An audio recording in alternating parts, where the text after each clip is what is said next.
dans Pastef mais ñu dem c'est ñu xëy comme ni Balla Moussa def dajale seen ay bagages ñun génn nañ Pastef léegi bu ñu génnee nag su boobaa mën nañ am seen latitude ñu créer seen mouvement wala ñu créer seen association wala ñu créer seen nu ñu koy tuddee parti demal seen bopp mais nii ñi def ni man lecture bi ma si am mooy dañuy xaar ku leen dàq ñu daal doog a mën a organiser lii ay prémisse u parti wala coalition lañ ñàkk di teg nii waaw dama gëm ne fu ñu jëm nii foog ñu dàqale ñu mën a dem waaw bu ñu leen dàqee nag si li ñuy gën a mën a am les coups de franche pour mën a dem def li ñu bëgg a def mais fi ñu toll dañuy avancer pion yi ndànk-ndànk naan chaque jour rek mën nañ xaar ñu dàq ñu bis bu ñu dàqee nag ñu daal di commencer mën a structurer wu wut benn mouvement wala coalition léegi nag président mën a génn ne léegi man maa jiite coalition bi parce que bii aljuma waxoon na ci benn émission am ne président mënul jël ndigal ci biir coalition bi moom waxoon na ko mu ne président mënul jël ndigal ci biir coalition comme Ousmane Sonko le fait actuellement ak Pastef mu ne mënu ko il est le président d'honneur noonu la ko waxee woon bi pa lu ñu gis c'est signé Bassirou Diomaye Faye. waaw c'est vrai kon moom moo jël mesure pas même le président d'honneur moom moo nommé woon Mimi Touré di. waaw dindi Aïda Mbodj. waaw léegi moom mu ne mënul jël acte yooyu te gis nga li xew bërki démb. kon da ngay comprendre carrément que ni li mu noonu dafay nekk au-dessus de la mêlée léegi autre chose ngay gis. mon oncle lan lay inspiré cette réorganisation restructuration bi nga xam ne gis nañ ko au sein de la coalition Diomaye président et en dessous on voit nettement la signature du président Bassirou Diomaye Faye ci li nga xam ne pour terminer cette lettre quelle lecture en faites-vous? Lecture bu très simple là. Allez-y mon oncle. Parce que dualité la. Oui. Pastef def na congrès defaraat na ay structure am règlement intérieur. Investir na candidat muy organiser wu muy dem. ñoom aussi de leur côté ñoom tam ñu ngi organiser wu. teg nañu ku mel ni Adjuma Sow nga xam ne c'était le monsieur élection du Pastef. man Ousmane Sonko moom ko présenté seen siège bi fii. avec beaucoup d'éloges sur lui d'ailleurs parce que moom ak Saliou Sarr bu taxawu. ils ont beaucoup œuvré ci Yewwi Askan beeg yooyu tout ça donc fi ñu ko teg place am la. kon Adjuma Sow Sonko doon ko tagg ak époque boobu il était très proche de lui. non en dehors de li ko Sonko tagg man maay wax fii nii c'est un spécialiste des élections et il est très bon sur ce sujet moo tax Pastef féetale ko fa.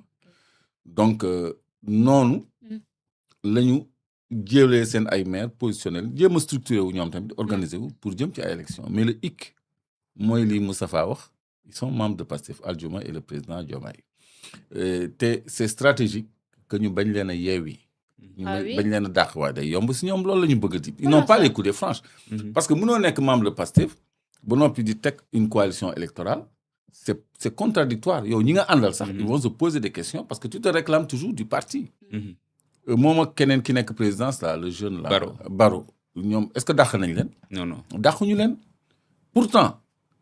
def nañu loo xam ne dàq mooy sanction bi ci waroon mais pourquoi dàquñu leen c'est politique également comme ñoom politiquement ils se réclament de Pastef ñu bàyyi leen ci biir waaw léegi naka nga mën a amee cohérence ngay réclamer wu de Pastef di nommer un monsieur élection un monsieur mobilisation un monsieur communication et cetera et cetera. mais ba noppi di signer de façon officielle mais de façon officieuse. mon oncle ñëpp donc la signature de Bassirou Diomaye Faye c'est une signature officieuse. non mais ñëpp xam ne ni. il a signé ils font plus partie de Pastef. il a signé pour mettre Mimi Touré à la tête de la coalition. Oui.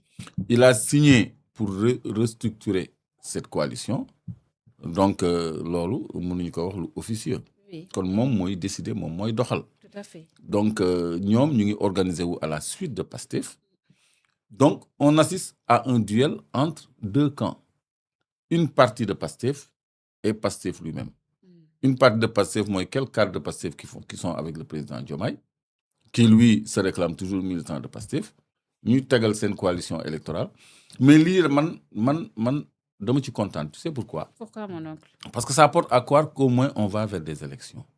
Parce que bu fekkee di ñoom seen côté ñi ngi waajal élection day dissiper sama crainte ñu reporter élection yi donc nañu waajal seen bopp ci ay élection parce que le peuple a hâte de arbitrer askan bi dañoo yàkkamti joxe seen kàddu arbitrer kon wàccaay yi man lu ma neex la de toute façon ça me rassure qu'on va vers la préparation d'élection te may fàttali rek ni 2027 élection yi en début d'année lay doon et il ne reste que quelques mois.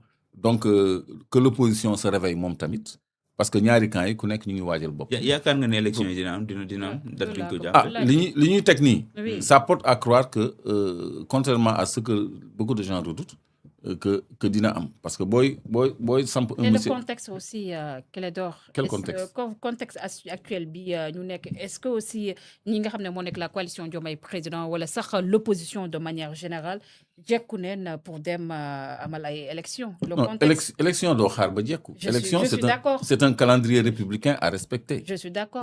c'est mu ngi mel nii rek élection présidentielle jot. Diomaye ni jekkuwul pour dem élection après ñu randal ko Macky a voulu le faire tu as vu ce qui s'est passé.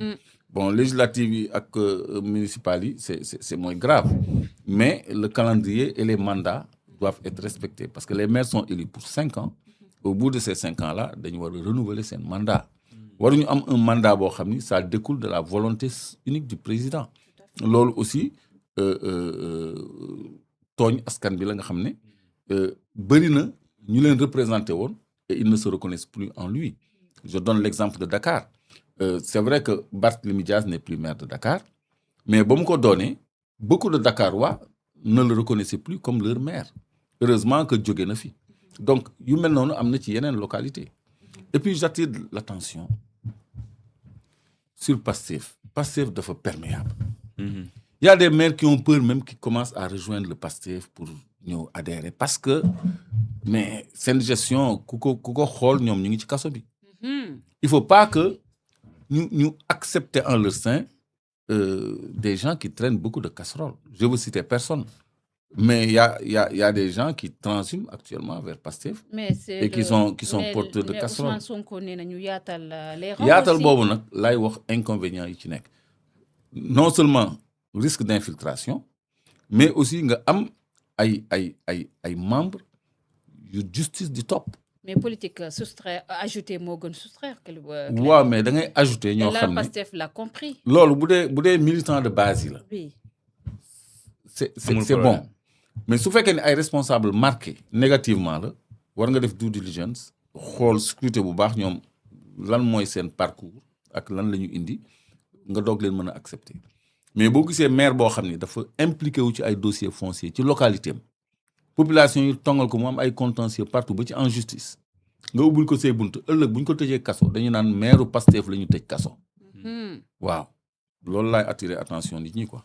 tout à fait Moustapha est-ce que da nga bëgg a yokk si restructuration bi ak la suite parce que Clédor mu ngi wax ne peut-être cette restructuration dafay dalal xel yi di leen dem des élections du ñu dàkk li nga xam ne moo nekk calendrier républicain bi est-ce que yow même gis-gis boobu nga am par rapport ak ces élections parce qu'on nous parle même couplage d'élections. waaw parce que man li tax ma jàpp ne élection yi peut-être du ko amal début 2027 bi. oui. mooy que ni dama gisagul ba léegi ñu ubbi révision ordinaire bi. yooyu yëpp dafa war a am ubbi extraordinaire. waaw loolu yooyu tamit xam nga ay yeneen mbir la yoo xam ne buñ ko deful ba tey jii dafay wane ne est-ce que fa ñu jëm élection dana fa am. beneen mbir bi ci topp ñoom pareeguñu fi ñu toll nii. ñoom pareeguñu parce que il n'est pas dit que ne boo amee maire rek boo demee élection mën ngaa gagner donc ñoom pareeguñu fi ñu toll nii parti bi fi pare Pastef la.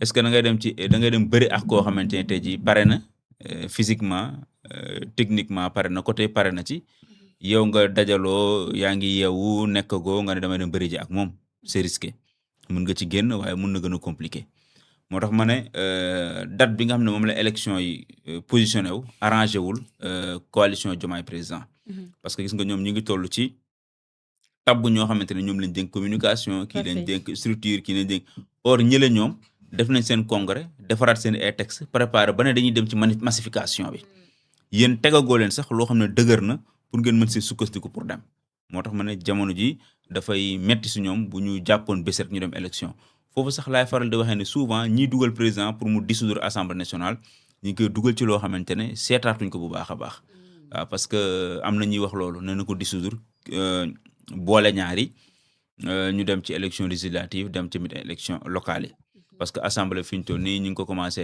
sonal wala mi ngi commencé mel ne ni waaye bu ko dissoudre ba gars yi gañewaat ko man dama jàpp ne sax ci provocation lañ nekk ak moom fi ñu toll nii pour diisal affaire yi buux ko ba mu dissoudre ko nag bu ko dissoudre bu gars yi amee majorité ci kawam rek beneen mbir lay doon parce que bii pas mën nañ ne majorité am la ba tey parce que ba ñu wut dañu wutal leen président majorité ak loo mënti wax après jafe-jafe am na ñu féewaloo waaye fi ñu toll nii su mbir mi tasee ba mu tas ko Ousmane Sonko nekk tête de liste dem wëri ji moom kan moo koy nekkal tête de liste problème bu jiitoo ngi noonu mu nekk tête de liste moom mu tête de liste am kooku dem wëri ji mu ne président laay wutal majorité parce que lenn ngeen di mën a campagne dañuy bañ ko bloqué dëkk bi